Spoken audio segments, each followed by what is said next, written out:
बहुजन समाज के धुरंधर नेताओं में शामिल चंद्रशेखर आजाद 4 जून से सत्ता परिवर्तन यात्रा निकालने जा रहे हैं। 4 जून से इसकी शुरुआत होगी। उनका एक ही मकसद है, मौजूदा सरकार को यानी भाजपा की सरकार को उखाड़ करके फेंकना है। जिन मुद्दों पर भारतीय जनता पार्टी काम नहीं कर रही है, उन मुद्दों पर काम करने की बात चंद्रशेखर आजाद कर रहे हैं। चंद्रशेखर आजाद को लगता है वे सत्ता परिवर्तन यात्रा के जरिए ही उत्तर प्रदेश के मुख्यमंत्री बन सकते हैं और वे भी सपने सजो रहे हैं। 2027 में जब उत्तर प्रदेश में विधानसभा के चुनाव होंगे तो वे मुख्यमंत्री के तौर पर शपथ लेते हुए आम जनता को दिखाई देंगे। नमस्कार, मेरा नाम है नवीन कुमार नंदन और आप देख रहे हैं बाम सेफ न्यूज। अगर आपने अभी तक बाम सेफ न्यूज को सब्सक्राइब नहीं किया, तुरंत सब्सक्राइब कर लीजिए। खबर की तरफ आगे बढ़ते हैं। इस यात्रा की शुरुआत 4 जून 2026 को उत्तर प्रदेश के बिजनौर से होगी और बताया जा रहा है ये सत्ता परिवर्तन यात्रा 4 जून 2026 को जब शुरू होगी ये पूरे उत्तर प्रदेश में जाएगी। यूपी में 403 विधानसभा की कुछ सीट हैं, सभी सीटों को कवर करने का काम करेगी। बताया यहां तक जा रहा है कि राहुल गांधी ने भारत जोड़ो यात्रा निकाली थी, उसका फायदा, उसका सियासी माइलेज राहुल गांधी को मिला और उसी के तर्ज पर अब चंद्रशेखर आजाद भी सत्ता परिवर्तन यात्रा निकालते हुए साफ तौर पर अगले कुछ दिनों में हम लोगों को दिखाई देंगे। जो जानकारी मेरे पास आई है, 4 जून को बिजनौर से यात्रा निकलेगी, 5 जून को मेरठ यात्रा पहुंचेगी, 6 जून को शामली में पहुंचेगी। चंद्रशेखर आजाद ने उत्तर प्रदेश के सभी जिला अध्यक्षों से बातचीत की है। डायरेक्ट उन्होंने बातचीत किया, मीटिंग की और उन्होंने कहा ज्यादा से ज्यादा लोगों को इस सत्ता परिवर्तन यात्रा में शामिल करवाना है।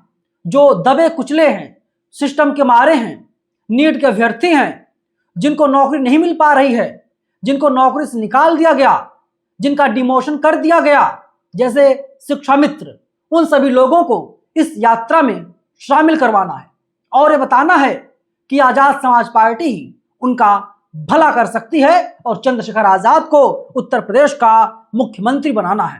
पहला चरण जो है पश्चिमी यूपी, रोहिलखंड, मेरठ क्षेत्र पर फोकस रहेगा। इसके अलावा एक हफ्ते पूर्वांचल में चलेगी, जैसे मऊ हो गया, दूसरे हफ्ते बुंदेलखंड में। कुल मिलाकर के सितंबर 2026 तक अलग अलग चरणों में ये यात्रा चलेगी। गांव गांव ये यात्रा पहुंचेगी, घर घर पहुंचेगी, दरवाजे पर दस्तक देने का काम करेगी और वही एक प्लान है कि दलित, पिछड़े, बहुजन, अल्पसंख्यक समाज को जोड़ना और 2027 उत्तर प्रदेश चुनाव की तैयारी करना। चंद्रशेखर आजाद का जो बयान है उसके अनुसार शिक्षा की वे बात कर रहे हैं। कक्षा 1 से 12 तक समान और गुणवत्तापूर्ण शिक्षा नीति यानी समान शिक्षा नीति लागू की जाए। स्वास्थ्य को लेकर के जो है काफी चिंतित हैं। स्वास्थ्य व्यवस्था को सुधारा जाए, युवाओं को रोजगार दिया जाए, रोजगार नीति बनाई जाए, शराबबंदी, उत्तर प्रदेश में शराब बंद हो जाए क्योंकि बहुजन परिवारों और समाज के लिए शराब जो है एक अभिशाप के तौर पर देखा जाता है। किसानों के लिए एमएसपी की गारंटी, मतलब एक कानून बने जहां पर किसानों को एमएसपी मिले और अगर एमएसपी ना मिले तो जो भी अधिकारी कर्मचारी होंगे उनके खिलाफ कानूनी कार्रवाई की जाए। महिलाओं को और ज्यादा सशक्त यानी मजबूत किया जाए। सुरक्षा, रोजगार और सम्मान महिलाओं को मिले। सरकारी कर्मचारी और कार्यकर्ताओं जिसमें आशा, आंगनबाड़ी, पंचायत सहायक, रोजगार सेवक, पीआईटी, होमगार्ड, उन लोगों को उचित वेतन मिले। पुरानी पेंशन स्कीम को लागू किया जाए और 8 घंटे काम की नीति अपनाई जाए। बॉर्डर स्कीम को खत्म किया जाए। ये सारे मुद्दे हैं, इसको लेकर के चंद्रशेखर आजाद आगे बढ़ते हुए साफ तौर पर दिखाई दे रहे हैं। आरक्षण की बात कर लेते हैं। आरक्षण पर खुलेआम डाका डाला जा रहा है। बहुजनों को आरक्षण मिले जो उनका हक और अधिकार है। अति पिछड़े जो हैं उनको 15+27% प्रमोशन में आरक्षण उनको दिया जाए, नौकरियों में आरक्षण उनको दिया जाए। मुस्लिम समुदाय की समस्या जो है उसको भी ध्यान में रखते हुए उस पर भी काम किया जाए। मतलब ये जो इनकी यात्रा है, घर घर तक पहुंचने का प्लान है, गांव गांव तक पहुंचने का प्लान है, और सभी 403 सीटों पर जब जाएंगे तो नए नए लोग जुड़ेंगे और जाहिर सी बात है इसका फायदा चंद्रशेखर आजाद को मिलेगा।